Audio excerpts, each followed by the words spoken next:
केन्दुझर जिला आनंदपुर ब्लॉक पंचुपल्ली ग्राम पंचायत विकास वाहन रथ कार्यक्रम अनुष्ठित हो जाइए।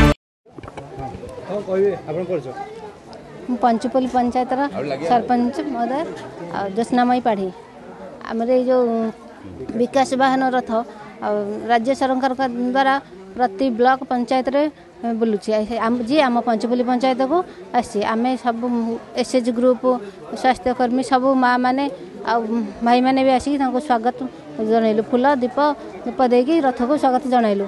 ये सरकार जो पदक्षेप माने लोकों पाखे जमी पहुँचे अंत्योदय घर आयुष्मान कार्ड ममता योजना ये सब लोकंर उपकृत होती सरकार को मैं बहुत धन्यवाद जनाऊँ। कार्यक्रम में विकास वाहन को स्वागत करने ब्लॉक समस्त कर्मचारी समस्त ग्राम पंचायत पीईओ एडीईओ सरपंच ग्राम पंचायत समस्त कर्मचारी और एमबीके बैंक मित्र समस्त सीआरपी समस्त ग्राम आशाकर्मी उपस्थित रही स्वागत करते। सहित अंत्योदय हिताधिकारी आवास